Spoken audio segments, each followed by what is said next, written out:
I'm Linda Quinlan. I'm Keith Goslant. I'm Ann Charles. Welcome to All Things LGBTQ.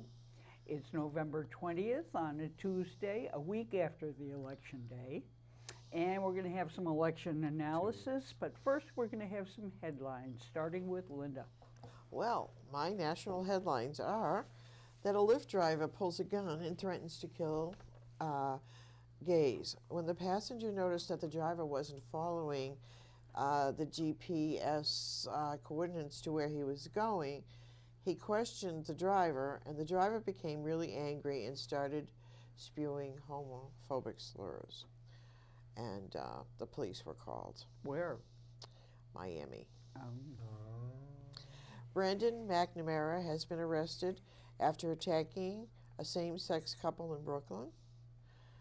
Some Trump fans started yelling Heil Hitler, Heil Trump at a play of Fiddler on the Roof. Jeff Romerer will be the first NFL player to marry same-sex partner. And we will now have a picture. And he was a former Dallas Cowboy linebacker, and he's marrying Joshua Ross. So you can see a picture of them here. For you football fans. I know, and I am one. Unknown victim of 1973 arson in gay bar in New Orleans is identified. It seems that Michelle Obama and her oldest daughter snuck out of the White House to be with LGBTQ people celebrating outside the White House when gay marriage was and it was lit up in rainbow. red. I know, we won't see that again for a while. Wow. Chad Griffith announces his departure from the Human Rights Campaign. Trump administration pressures the 4-H Club. Jonestown cult leader Jim Jones was bisexual and a friend of Harvey Milk. I'm going to tell a little story about that and a new book that's come out about that. Chuck Schumer's daughter marries in Brooklyn. Allison Schumer is the youngest daughter of Chuck. And we'll also have a picture of them and their wedding. And Boston police investigate phone threats to gay bars. Hate group ADF asks Supreme Court to block pro-trans restroom policy. GOP threatens to kill trade bill over LGBTQ parts that they don't want in there. And Cynthia Nixon, who ran against Andrew Cuomo for the Democratic nomination for governor in New York, praises her LGBT heroes while accepting the 100 award in West Hollywood, California. All right. So first thing I have up are some event announcements. First is today is International Transgender Day of Remembrance, and Zach will be putting up HRC's notice that demonstrates our loss. Starting Monday, December 3rd, E equals MC squared, which is the community center in Morrisville to which we all went to their focus group about what they should be when they grow up. Have grown up. They're growing up, and they're starting a transgender peer support group. And the group will be meeting every 2 weeks. On December 7th, there will be the first New England-wide LGBTQ leadership conference in Worcester, Mass., and some of us may have been invited. All right. Stonewall 50 organizing an event here on the State House lawn, November 30th, which is a Friday. Be watching for a notice going out. UU Church, and it started the last time at 7 o'clock. And be looking in January. The Pride Center is going to be coordinating an LGBTQ elders conference that should also include information for us as elders and information for providers, which should be very interesting. This week's trivia question, November 2002, this was the first presidential candidate to promise recognition of LGBT relationships. And they may have seen the picture. And then we're going to talk about the election. 2 weeks out. What happened here in Vermont? Let's talk about the shift on a national level and that rainbow wave that may have happened and gone slightly overlooked. Question 3 passes in Massachusetts by Yes. 68%. And then the FBI released their hate crime statistics for 2017. They increased by 17%. I'm not surprised. Here's the piece that was staggering to me. 37% increase in anti-Semitic acts. Hmm. So, and this is a precursor to what happened in Pittsburgh. And then we'll talk a little bit about Vermont. Well, let me start with a correction. It's 2 weeks after the election. Unlike You were what having I a said- Dr. Hugh moment. Unlike what I said in the intro. Besides National Transgender Day of Remembrance, it's International Transgender Day of Remembrance. And I have several stories pertaining to that. The first is negative. It's about a Kiev march for transgender rights that was canceled after far-right radical violence. We'll talk a little about that. I want to show you at the outset a clip of a transgender pioneer from Chile. Her name is Alessa Inhoque. How's that for my Spanish? I'll show that in a moment. Guyana law, this is another good story. A law that criminalizes cross-dressing has been struck down. Elevator pitch in India, this is a media story. It's very interesting. I hope you enjoy it. Scott's curriculum to include focus on LGBTQIA issues. Switzerland to make discrimination against LGBTQI people a crime. I have some censorship news. Chinese erotic novelist is jailed for 10 years because of gay scenes in her novel. Malaysia cuts gay scenes from Freddie Mercury biopic Bohemian Rhapsody. Yes. So I still haven't seen that yet. I probably won't. How about you? Well, No, I haven't seen it. the World Bank pulls the plug on a planned $300 million education loan to Tanzania. Not only are the Tanzanian leaders saying homophobic and doing homophobic things, but government policy bans pregnant girls from attending school, and that's another reason that the World Bank pulled their funding.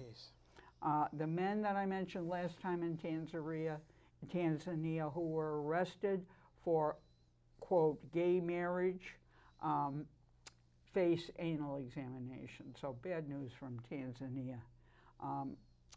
One more segment I won't get to concerns the anti-gay marches and rallies in 2 cities in Indonesia. Unfortunately, thousands of people turned out for them. But on an upbeat note, Montenegro holds its 6th annual Gay Pride event without incident. So those are my headlines. I won't get to all of the stories, but No chickens or ducks no or penguins, no, Okay. no tortoises. If we're not going to the zoo, I don't know if I'm staying. I know, I know, Damn. I look forward to them. I know. We'll have to find more of them. Ducks and tuxedos. The unknown victim of a 1973 arson in the gay bar in New Orleans is identified. This is the 45th anniversary of the upstairs lounge tragic fire in the French Quarter. 15-year-old Lynette Moreland had some information about her relative that she thought was at the lounge the night of the fire. There was a lot of research done by the writer of the man who wrote the book. What was his name? Anyway, it was he'd done a lot of research with her, and she wanted to break with her family's long, deafening silence and identify her uncle as one of the unknown victims. And so his name is, or was, Larry Norman Frost from New Orleans. So that's 45 years ago. In Mississippi, Cindy Hyde-Smith, opponent in an upcoming race, wants an apology for her hanging remark. Mike Epsey, who is black, has called her comment hurtful. Hyde-Smith, who in a Sunday statement called the remark just an exaggerated expression of regret, refused to elaborate on why she had said it or, talk about it at all. She appeared in Jackson, the state capital, with Mississippi Governor Phil Bryant, who appointed Hyde-Smith to Congress earlier this year after accepting an endorsement for the National Right to Life Committee. If he invited me to a public hanging, I'd be in the front row, Hyde-Smith is heard saying in a video posted to Twitter by journalist blogger Lamar White Jr. on Sunday morning. Thompson, a Democrat, released a statement Monday calling the senator's comment on public hanging beyond disrespectful and offensive, adding that Mississippi's history includes one of the highest numbers of public lynching in the country. Chad Griffin announces his departments from the Human Rights Campaign. He helped turn the HRC into a powerful political force that it is today. He is stepping down as the organization's president. Griffith, who is 45, got to start working with Bill Clinton as in the White House press office. May I pause for a minute? The name of the book about the upstairs lounge is Tinderbox. Yes. Yeah. And the author is Robert Feisler. Oh, good. Thank you. My pleasure.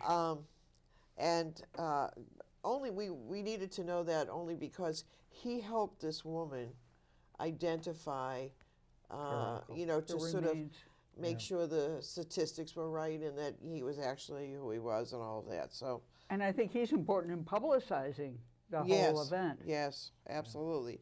Because, a lot of people didn't know about that. Right. So. It's part of our history that keeps getting overlooked. And it was local. People knew about it in New Orleans. Right. But they didn't know in the rest of the country, yeah. And this is a good one because the Trump administration pressures 4-H clubs. Now, really. The 4-H club in Iowa put forward an LGBTQ policy that led to the firing of Ohio leader John Paul Chasen Cardenas. The 4-H policy removal comes amid other moves by the Trump administration to roll back federal protections that the previous administration saw as also covering gender identity, or the deeply held sense of who one is that may differ from sex organs which one is born with. The international group, which has apparently over 6 million members, wanted to modernize the federal authorized youth group by adding this protection policy. Language. But within days of the LGB policy publication, Heidi Green, then Chief of Staff for the Secretary of Agriculture, required it be rescinded. So it was taken out. John Paul lost his job, and here we are. I can't wait to get rid of all those cabinet officials. Deplorables. All right. Not soon enough. On to local. So looking at Vermont's election, there was a dramatic shift in our House where they had continuously been confronted with vetoes that they couldn't override because the Republicans had 53 members, 2 more than what they needed to sustain a veto. After the election, there's now 95 Democrats, 43 Republicans, 7 progressives, and 5 independents.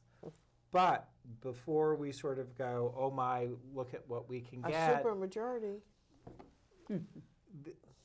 Mitzi Johnson, if she is reelected as Speaker, needs to bring them all together to agree on what it is they're going to push.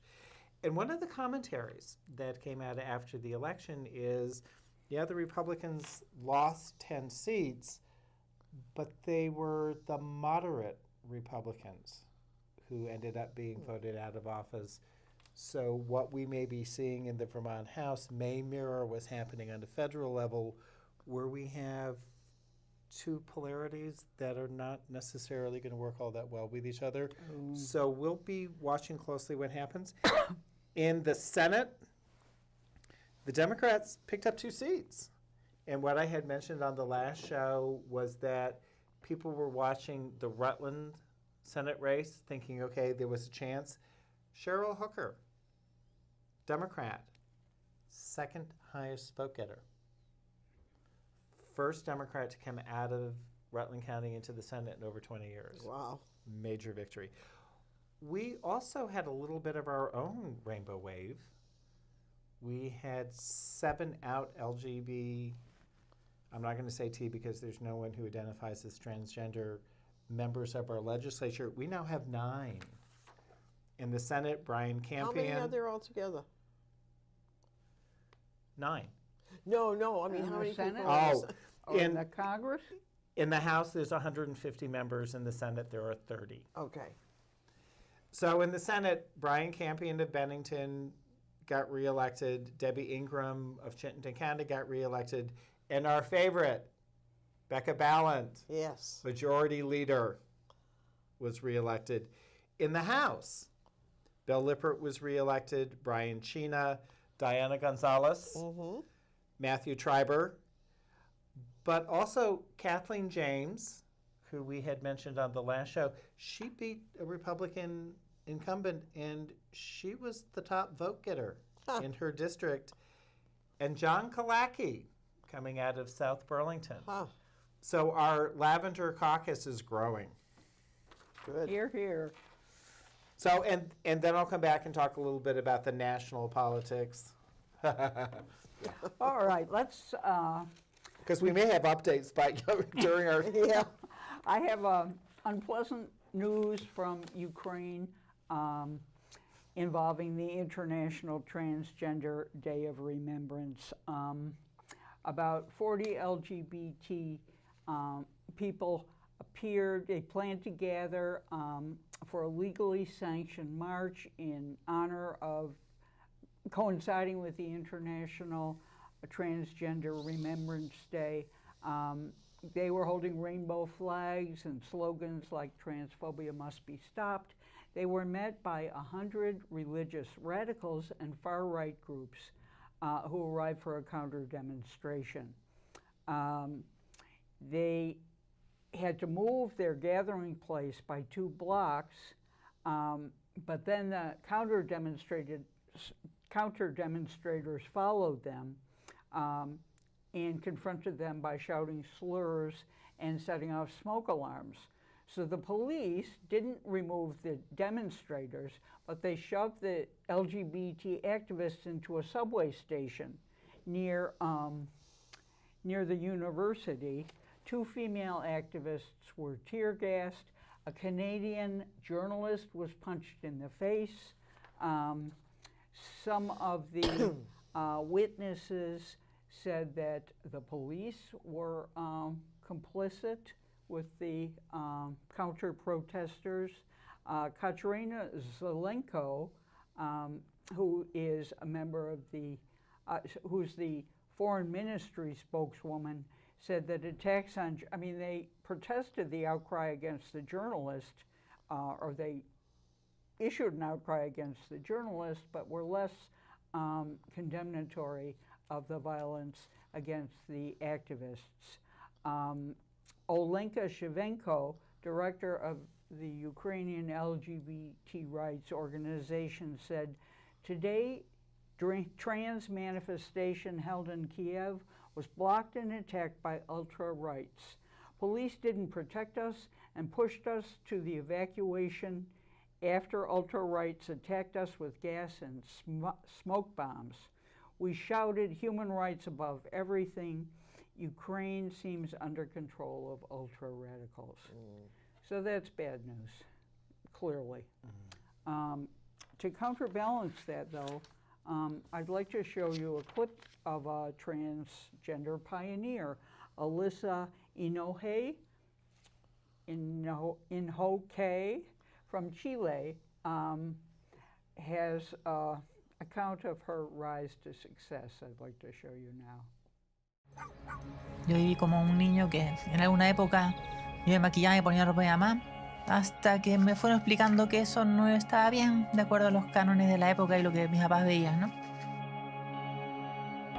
La primera vez que digo soy transgénero, se lo digo a mi esposa en febrero del 2016. Y ahí fue que empecé todo un proceso para poder enfrentar esto. Es lo que todo el mundo me decía, pucha, ¿en serio vas a transitar en esa empresa? Porque además es una empresa que tenía imagen de conservadora, que no sé si sería malo o bien ganada, porque la verdad no sé de dónde vendría, pero está esa visión en general en el público. Mis expectativas al principio eran muy malas. Yo primero pensaba, bueno, seguro me echan.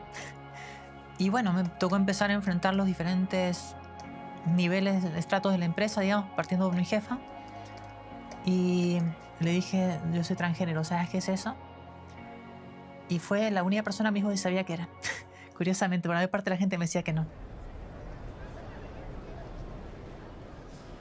Ser uno mismo, ser libre, no es un tema de una ideología, no es ni siquiera un movimiento, es un tema de salud mental, salud emocional. Lo que quiero que se lleven de esta breve charla es que se han podido desarrollar un poquito de empatía en base a esta historia, que la hagan extensiva al resto de las personas de la diversidad sexual y al resto de la gente en general. Quiero pensar que un país donde somos un poco más libres es un mejor lugar para vivir. Gracias.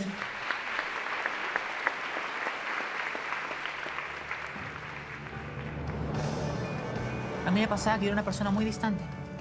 Y al tener confianza y poder vivir realmente quién eres sin miedo en tu empresa, te permite conectarte con el resto, conectarte con tu equipo, y eso no solo se traduce en que eres una persona feliz, que es algo positivo para ti y debería ser razón suficiente.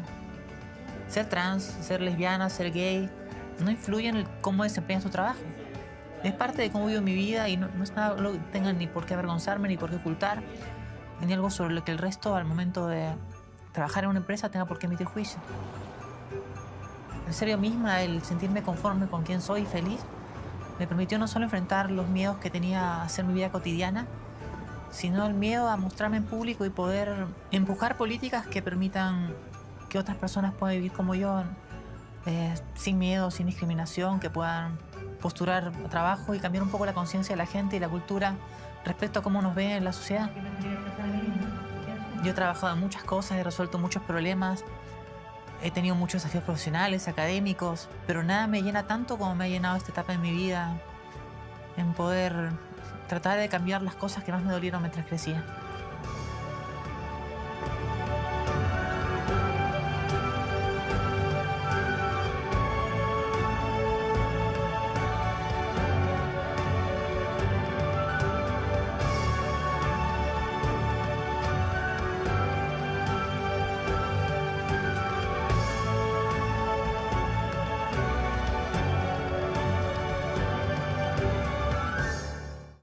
Thank you. More good news is that Guyana has struck down a law that criminalizes cross-dressing that was really targeting transgender people. A 5-judge panel on the Caribbean Court of Justice Tuesday unanimously struck down the law. I have a picture before you. Well, let me tell you what happened. 4 transgender people were arrested in June, and they were held at the police station for 3 days after their arrest for a minor crime. The 4 trans women were confused about their sexuality, according to the judge who sentenced them. He said, "You're confused about your sexuality, you're men and not women, and you should go to church." They ultimately pleaded guilty to the charges and each paid a fine of $35.97. They filed suit. Their suit was declined, but it was recently upheld. And so the whole trans Guyana community is very happy. And I have a picture of the 4 litigants. They are Angel Clark, Gulliver McEwen, Peaches Frazier, and Isabella Persood. And so you have a picture of them victorious. This follows Guyana's first Pride March that took place in June, and I have a picture of the Pride March. Guyana is predominantly English-speaking, borders on Venezuela, Brazil, and Suriname. Same-sex relations remain criminalized, but this is progress. Good. Good news. Yes. I have a book has been written by Michael Bella Fountains called The Lavender Look at the Temple. And I guess we probably should say who Jim Jones is. Speaking of Guyana. Huh? Speaking of Guyana. Speaking of Guyana. He had a church in San Francisco. The People's Temple. The People's Temple, in which, you know, by all that I know about it, he was kind of a okay guy in the beginning, and he tried to bring people together, black and white and gay and, you know, whatever. But we'll have to read the book. But and that's who he was, and we all might probably know who Harvey Milk is. But anyway, the mass murder-suicide was the largest causality of Americans before 9/11. It's been 40 years since the Jonestown massacre, and his disturbing treatment of his LGBTQ followers. He had a church that was pro-LGBTQ, and he had a civil rights image in San Francisco in the 1970s. His church members and he marched in gay pride and embraced racial inclusion. Mike Milk was a frequent speaker at rallies at the temple, and all of his history is in this book about their relationship, but also the relationship with LGBTQ. Apparently, from what I can understand, he had a very mixed relationship. He used it as power to control some of these people. So, a wreath laying ceremony took place in D.C. at a gravesite of an Air Force Sergeant Leonard Marklovic, whose tombstone reads, "When I was in the military, they gave me a Medal of Honor for killing 2 men and discharged me for loving one." Leonard Matlovich? Yeah. Oh. Yeah. A drag king in Hawaii is pulled off the stage for wearing a black face. As he should have done. And a hate group asked the Supreme Court to block pro-trans restroom policy. ADF, as we might know, is a familiar group called the Alliance Defending Freedom. They asked the Supreme Court to strike down a Pennsylvania school district's transgender inclusive restroom policy.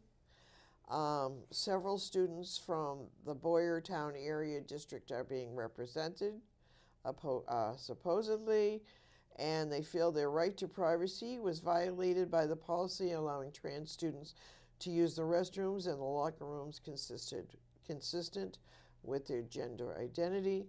This argument has already been rebuffed by a trial court in Pennsylvania and the U.S. Third District Court of Appeals in Pennsylvania, but a petition was filed Monday to go to the Supreme Court as they feel this policy violates Title IX. So, and briefly, GOP threatens to kill bill over LGBTQ protections. A trade deal between Mexico, Canada, and the United States provides provisions put in there by Canada that ensures LGBTQ workers affected by the pact are not subject to discrimination. This is now threatening to derail the whole plan, with conservative GOP lawmakers threatening to pull support if the pro-LGBTQ language is not removed.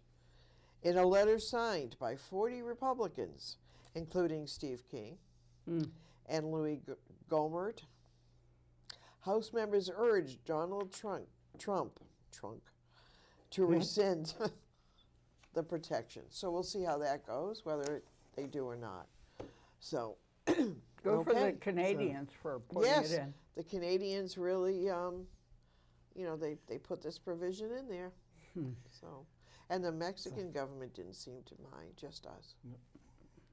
And 45 really wants this. Yeah. It's one of his signature pieces. So the rainbow wave. People talk about the blue wave where on a national level, the House Democrats picked up 35 seats. They done good. That's right. One of the things that And counting, right? no, that's with the last 4 that were out of California, Orange County. Okay. They all went Democratic. Oh, All very of good. them. For the first time in forever. Exactly. Yeah. One of the things that was interesting is in the House, everyone was up for re-election. In the Senate, it was only a third. So the Republicans only had to defend 9 seats. So 45 knows his game. That's why he was focused on that. Exit polls, 7% of the electorate identified as LGBTQ, highest ever. Per the Victory Fund, they endorsed 225 candidates, mostly Democrats. At the last count, over 155 had been elected. That's amazing. Not bad. And they estimated that they thought there were 399 at all levels of government across the country. Stuff that we were watching. All of the incumbents, LGBTQ, well, LGB, got reelected. Here, here. Two changes, though. Kristen Sinema went from the House to the Senate. Mm-hmm. Jared Polis, whose picture you're about to see, is now the first openly gay governor in the country. Thank you, Colorado. And he's also the first partnered LGBTQ statewide official. Is he going to go get a cake? We'll come back to, but he has a cute dog on whose rights he advocates as well. One of the interesting things, the person who was just elected as the new governor of Kansas, Laura Kelly, is going to immediately institute an executive order for anti-discrimination protection for LGBTQ state employees. What we were looking for in the House, there are 4 new queer members. Angie Craig out of Minnesota, Chris Pappas out of New Hampshire, Manchester, virtually in our backyard. Sharice Davids from Kansas, one of the first 2 Native American women in the House, and Katie Hill, who was one of those upsets in Colorado. Looking at New Hampshire, they just elected their first 2 transgender women to their House, Jerry Cannon and Lisa Bunker. Maine, all of their incumbent LGBTQ were reelected. We didn't have such a bad night. No. You know, it didn't seem that way in the beginning, but then as it became more and more clear, we were. And the picture that Zach's going to put up, I think this is my new best friend. Brian Sims was reelected to the Pennsylvania House of Representatives. He was their first openly gay member. He became a little infamous for his welcome to Mike Pence when he came to visit. So they're going to show this. And also in Guam, Yes. he got elected.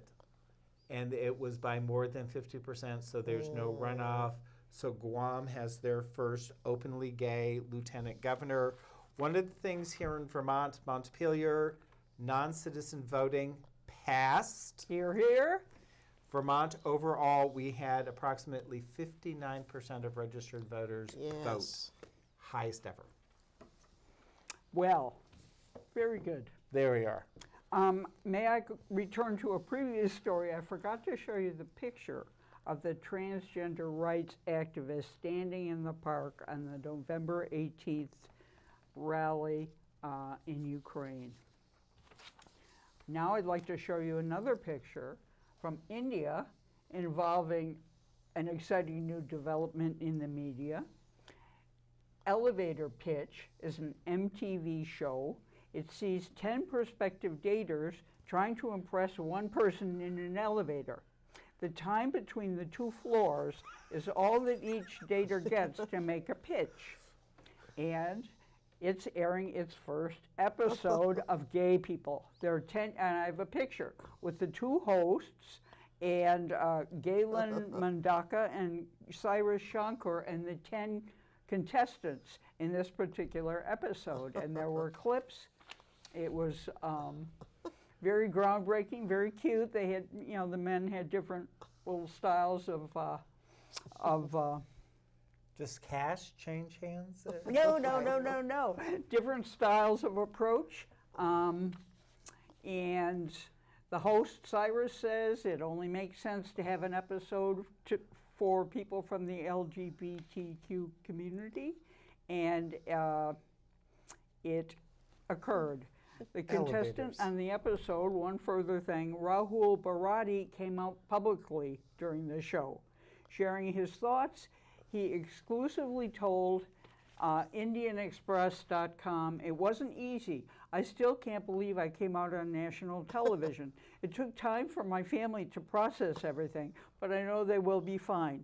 I'm thankful to the show for giving me the platform." Oh, so that's a great. development That's a in good India. story. Yes. More good news. Scott's curriculum. Yes. Scotland schools are to formally recognize the issues facing the LGBT community as part of their curriculum. All state schools will be supported to teach LGBTQIA equality and inclusion across different age groups. This will include the teaching of LGBTI terminology and identities, tackling homophobia and prejudice, and the history of the equalities movement. Education Secretary John Swinney, who is pictured before you now, says this will help promote understanding and inclusion among all students. Up until 2000, it was against the law to intentionally promote homosexuality in Scotland's schools under the Section 28 rule. An evangelical group campaigned against the repeal. Section 28 was repealed, but it has taken a long time for this initiative to be enacted. The implementation, according to the Jordan Daly, co-founder of the group supporting the new curriculum, the implementation of LGBTI inclusive education across all state schools is a world first. Mm-hmm. And in a time of global uncertainty, this sends a strong and clear message to LGBTI young people that they are valued in Scotland. 18 years from the repeal of Section 28, we can finally put its destructive legacy to bed. So Good job, Scott. there we go. Isn't it Ireland that's also working on it, but they're still in a Right. year out from developing a curriculum? Right. I right. thought Wales was too, wasn't it? They're working on it, but Scotland's the first to really do it. Okay. And one more piece of good news from Switzerland, if I may. Other than your yodeling lessons? Linda's got a hat that is very striking that she could wear. But Yes. a top Swiss parliamentary committee has approved legal changes that will see discrimination on the basis of sexual orientation and sexual identity punishable by law. Currently, discrimination against people on the grounds of race, ethnic origin, or religious beliefs is an offense, with the maximum penalty being 3 years in prison. But the penal code is going to be changed to also make discrimination on the basis of sexual orientation and gender identity illegal. The committee that made this ruling comes a full 5 years after Socialist MP Reynard introduced a parliamentary motion, and it took 5 years for it to pass. In the past, a parliamentary legal committee has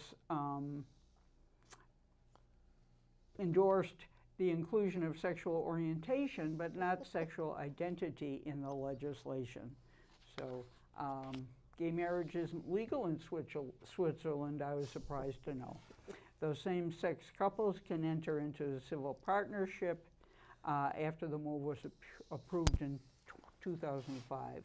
These couples do not enjoy the full equality with married couples on issues including adoption and fertility treatment. Still, it's illegal to discriminate against people because of their sexual orientation or gender identity as of now. Good. That is good. Yeah. So that's my good news. Okay. Now we have a trivia. No, we have an interview. We have an interview. Allow me Remember? to introduce a very striking interview with a luminary in our community, interviewed by a co-host. I'd like to show you Linda interviewing Keith Goslant. This is our 2nd anniversary, and we're going to interview our co-host, Keith Goslant. So We're going to didn't I sit do here and great? giggle and just carry on. So let's find out a little bit about you. Oh, for good. our And it's not audience. over Chipotle shrimp I know. or glass of Pinot Grigio. Well, we'll have to make Have up that for that later. later. Yeah. So let's tell the audience you're a Vermonter, born Yes. and raised in Plainfield. No. No? Oh, no. I actually was born at Dartmouth Hitchcock Medical Center in Lebanon, New Hampshire, because it was the closest hospital. And my father worked for the Vermont State Police and was based in Norwich, Bellows Falls, Norwich, Wilder, which is right across the border from New Hampshire, southern Vermont. But both of my parents were originally from Plainfield.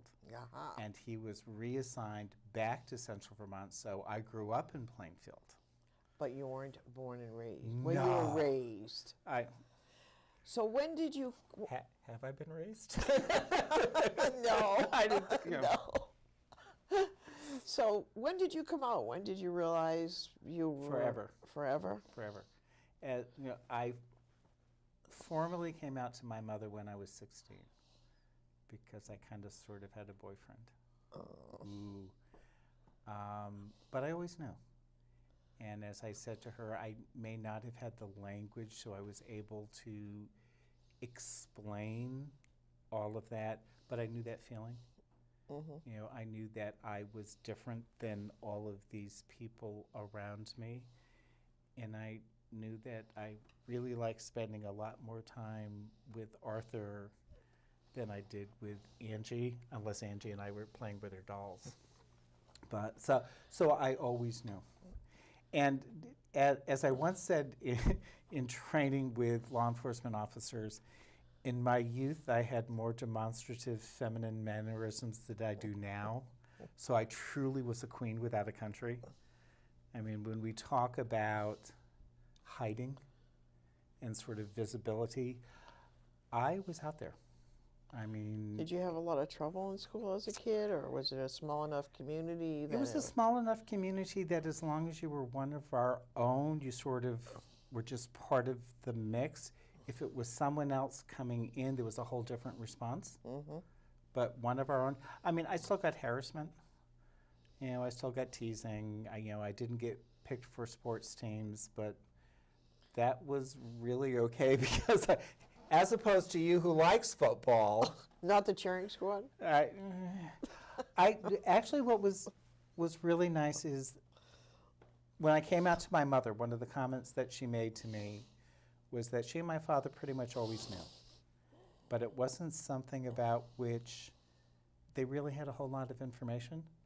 So they were going to let me find my own resources. And she hoped that I realized it didn't mean that they weren't interested in what was happening with me. They didn't want to do something wrong. So what they allowed me to do was spend a lot of time at Goddard, progressive liberal college right over my shoulder. So I got to spend time at the dance company, which was incredible. In 1972, Goddard had the first gay dorm in the country. How old were you in 1967? Oh, I was born in 1954. Uh-huh. So I was in So high you school. were right there. I was in high school. And actually what was interesting, when I started performing with the Goddard College Dance Company, my high school phys ed teacher didn't make me come to phys ed classes anymore. That's nice. It's like, you're getting more exercise going and doing the dance performances than you are trying to throw the basketball through that hoop and it won't go. So activism, we know you're very, I mean, now you're liaison to the governor. One of the liaison One team. of the liaisons I'm- with Brenda. With Brenda Churchill, Jackie Shaw, and Jesse Scarlato. Right. I mean, from having done it before, I wasn't willing to do it as a solo act again. So is it a liaison team and a consortium of people where hopefully we all will take on a different aspect of social and political activism, the things that we do really well at, you know, the type of leadership in which we excel, and we will do it as a combined effort. So when did it dawn on you, like at some point, was there some catalyst or something that said, you know, I need to be an activist? I need You to mean get like when I was in high school and it was the anti-war demonstration and we went and sat in the corridors of the State House in the peace demonstration? You mean that kind of activity? Exactly. My But parents were, LGBTQ too also. that didn't happen until the AIDS epidemic.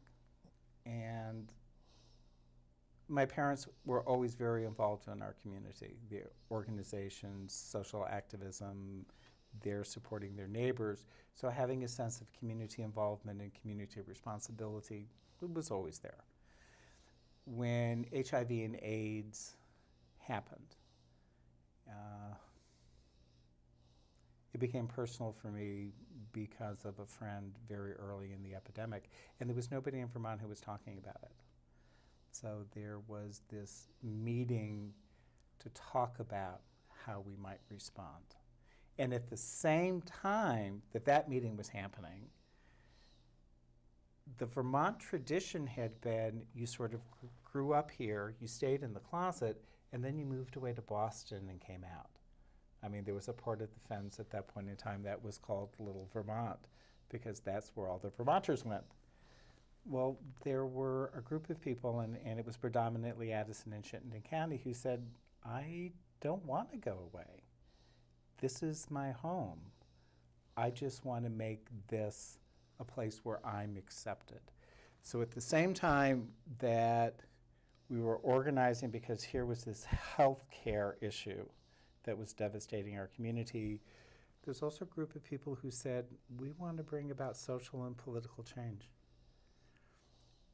And the conversation at that point in time was, and we don't necessarily want to do it in the same way as the anti-war demonstration, not necessarily street activism, sort of a guerrilla approach. We want to become part of the mainstream political process and bring change from within. So there were both components going on simultaneously. It's like having ACT UP and then having an activist in the State House. Yeah. So I became involved with both of those aspects. And you started some organizations here that needed I to was be, just a busybody. because you were right on the, you know, the cutting edge, the beginning of all of that happening, and so you were lucky in that regard. There was a core group of us that, if you go back and look at the original articles of incorporation of Outright Vermont, Vermont Cares, the Vermont Coalition for Lesbian and Gay Rights, there were several other ACAP, ACORN, which were AIDS service organizations. There was another social organization. You'd be amazed at the familiarity of the names from one incorporation to another. It's like we were looking at What needs to be done? What do we build for community infrastructure? Yeah. You know, how do we support ourselves? And how do we maintain contact with our community? And how do we remain accountable to our community? I mean, one of the things that we had done for years were these queer town meetings where there would be like 500 people who would show up to go to workshops and learn about different degree of activism or legal process, legislative process. There was one about LGBTQ and mental health that was called Fruits and Nuts, which I kind of liked. Some people got offended by the title, but I thought it was kind of cute. And we talked about parenting and just, you know, what were the things that were impacting us? Where were we stubbing our toes? And how could we learn how to navigate the system and be supportive of ourselves simultaneously? Yeah. It's not an easy task. It was a heady time, yeah. And so you helped to start the Pride Center, right? No. No? Okay. That was Mike Bensel. That was Mike Bensel. It was Mike Bensel and the UVN students. There have been conversations about trying to start some kind of community center, and they were often running with it before we were like, oh, wait, somebody's already doing this. But the other organizations you were involved with, yeah, You just couldn't get rid of me. no. Yeah. And here you are, I know. today, a TV star.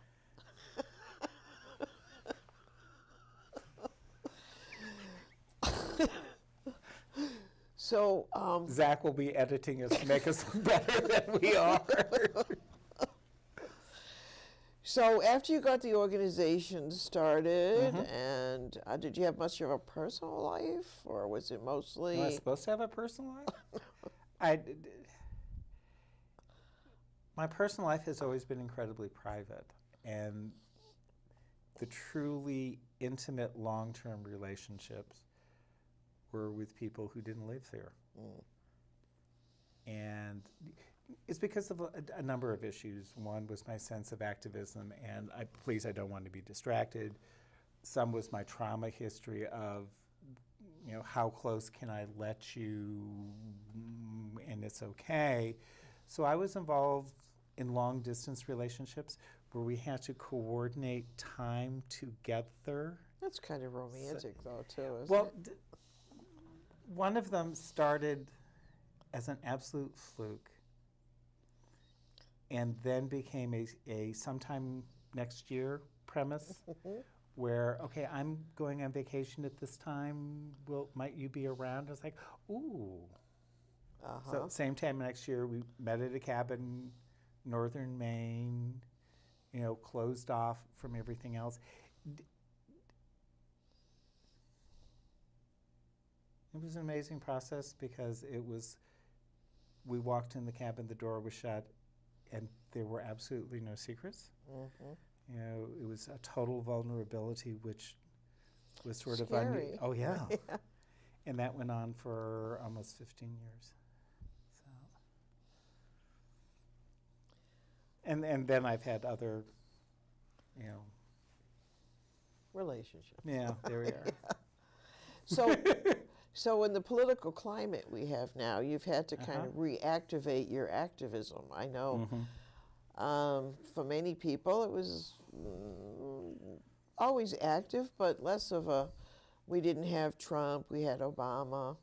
Things seemed to be progressing in a really... We got incredibly complacent We did. and entitled. Yeah. We forgot what it took to get all of that advancement that we had achieved. So we forgot until 45 got elected how easily it could be taken away from us. I mean, the news story as I was coming down here was about how the Trump administration is going after the 4-H. I have a story on that tonight. I know. We forgot. Years ago when we started doing activism, you know, I kept looking at people and saying, achieving the legislation is the easy part, maintaining it and giving life to it is going to be the hard part. Everyone sort of has this, oh, well, I can do this in 2 to 4 years, without saying 15 years out, Yeah. how are you ensuring that, non-discrimination is embedded in state policy? That when the Agency of Human Services starts looking at instituting a new policy with families, with children, with mental health, whatever, that we are an active consideration and we are included in it. Look at how we're trying to have to fight now for all of the things going on around elders and elders care, and it's like, wait a minute, where are we in this process? Yeah. And why are we not directly included? Why are we not being asked to the table? I know, and it's something that's really important, and I know that you and I are hoping to work on some of those issues in the future. So in this last 45 seconds, what would you like to tell our viewing audience? Anything in particular, or? The vision for this show was Linda's. How valuable this show is depends entirely on you letting us know what you need to hear, what it is that we're including that's like, yes, I needed to know that, or could you talk about, or I've always wanted to know about this person or this organization. Can you invite them on and make Ann grill them? She's good at that. Ah, there we are. So I think we'll say goodnight, and as always, Mwah. take I'll care. meet you over Chipotle Shrimp. You got it. All right. That was fun. That was great. Very We had In a a good year, time. it's Ann. Yes. So our trivia question, November 2002. This was the first presidential candidate to promise recognition of our relationships. Aha. And it might have been because this person had said whatever had been passed in Vermont, he would take onto the national platform. It could have been Howard Dean. Yeah. So with that, Shall we say what we do? Resist.